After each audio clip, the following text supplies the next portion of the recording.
Hello, friends.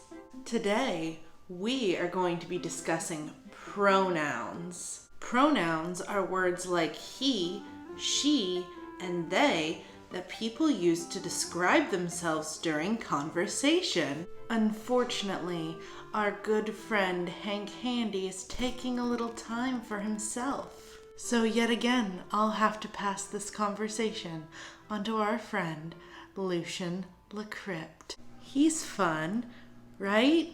Right.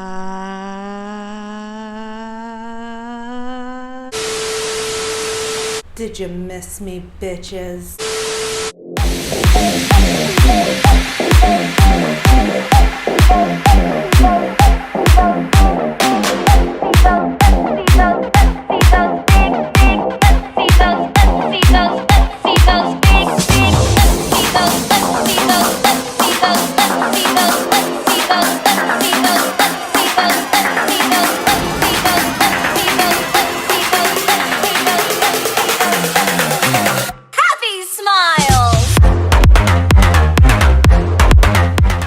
Hello, my LaCrypt keepers.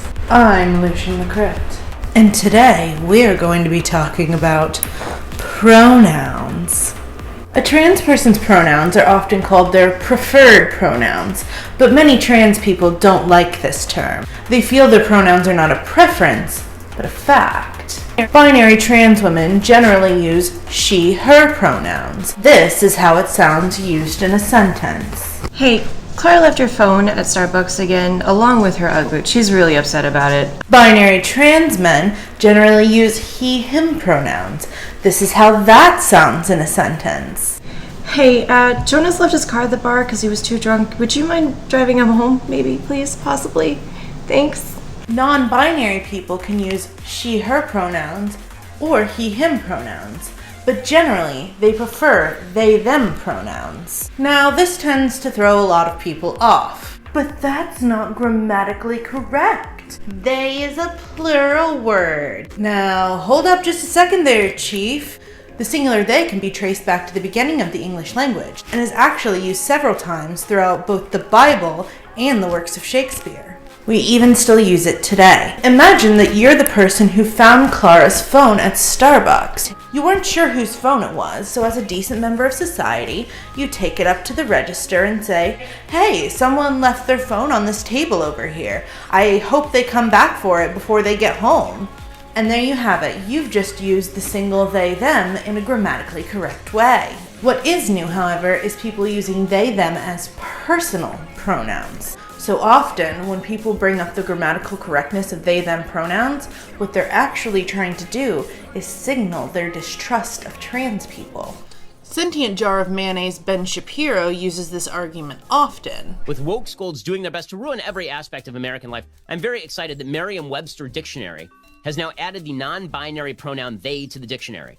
Because when I look at a book for definitions of words, what I want is a made-up definition of a word that has never been used this way in all of human history, a plural noun used as a singular noun to refer to a singular gender.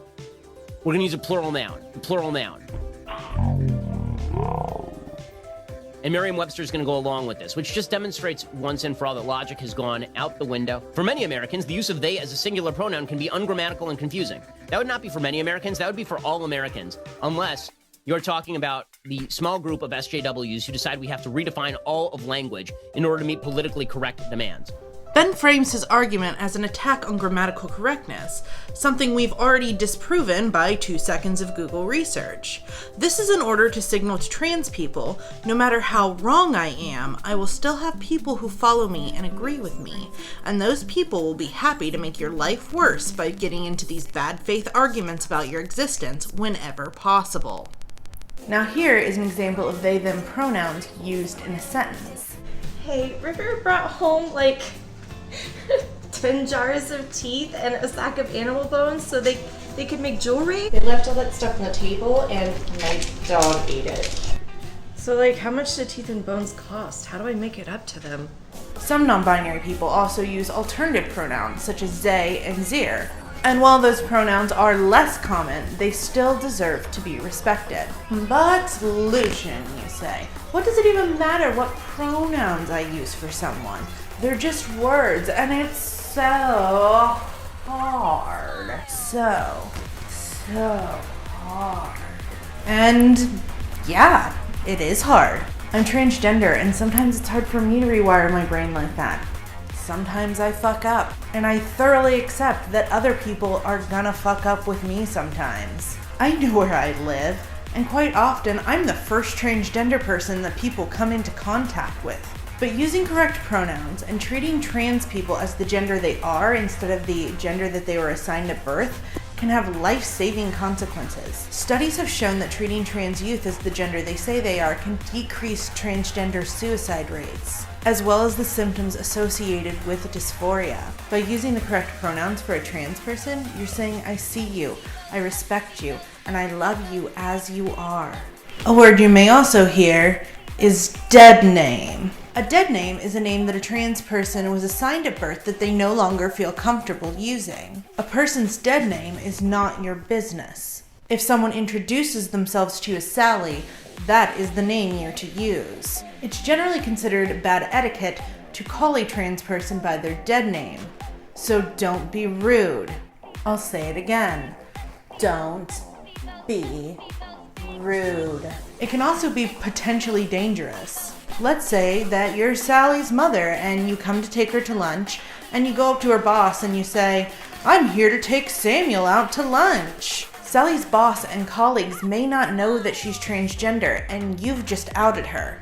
This can leave her open to harassment and discrimination, especially since there are very few protections for transgender workers. Using the wrong pronouns can also make you look like kind of an idiot in certain circumstances. For example, if you tell the host at a restaurant that you're here to meet your daughter, he's not going to know that he needs to seat you next to the guy with the beard.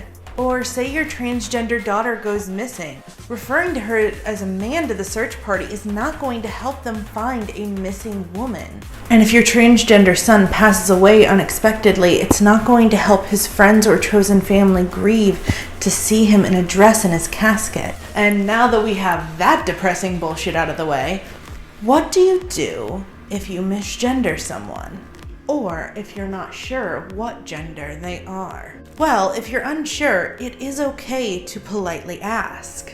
Just say, hey, before this conversation goes any further, I just wanted to ask you what pronouns you use.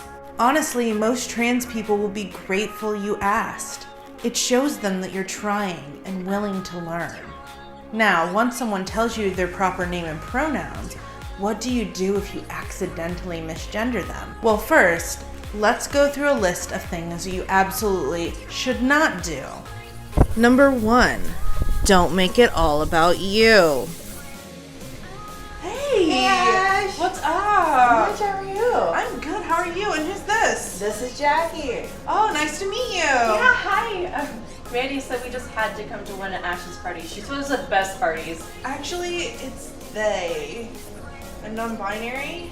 I am so sorry. I like, oh my gosh, I knew like it was gonna be a big problem. She had told me, and I knew I'd fuck it up, and I just like, you know, it's been really hard for me. It's okay. No, you don't understand. It's really fucking hard for me to like get the pronouns right, but I really want to do it. It's just that it's so hard for me. No, yeah, I get it. I'm sorry. Yeah. Number 2, don't act like an asshole about it. Actually, it's they. A non-binary? Oh, so you're one of those snowflakes. Excuse me? I'm sorry. I just thought I could come to a party and not have this shit shoved in my face every time I turn around. Okay. Cool, I invited you, whatever. Number 3, don't just ignore it and not apologize. Actually, it's they. A non-binary? Oh. Yeah. Oh. I think I'm gonna go get a shot. Number 4, don't make it fucking weird. Actually, it's they. I'm non-binary. Oh, cool. I've never met a trans person before. So, like, are you gonna get the surgery? Are you, what, did I say something wrong? No, I'm not getting surgery. Thanks. Are you gonna get, like, the top surgery, though? Like... I think I hear somebody over there. Okay, I'll be right here. Okay. Now, for what you should do. If you misgender someone, apologize and move forward. We don't want you bringing a whole bunch of attention to our transness. Not all trans people are like me. I love attention. But even I only want attention for the fact that I'm breathtaking and talented, not for the fact that I'm trans. We all make silly, embarrassing mistakes sometimes. And we don't want to dwell on your embarrassing mistake any more than you do. If I didn't believe you could do better, I wouldn't bother correcting you. And I sure as fuck wouldn't spend 30 hours a week editing videos of my own face until the sound of my voice makes my ears bleed. I have dysphoria. I don't want to look at myself this much, but I do, because I believe you can do better. Okay, Lucian, you say, I understand the importance of addressing trans people correctly, but what do I do if I'm a man and I'm attracted to a trans woman? Does that make me gay? And we'll talk about that in part 3 of this series. Goodbye, my Crypt keepers. Keep it wild, keep it weird, keep it fabulous. Hey, I hope you liked this video. Remember to like and subscribe. And hit that bell icon so I don't get lost in the YouTube algorithm. And if you want to see this channel grow and thrive, remember to subscribe to my Patreon, link in the description down below.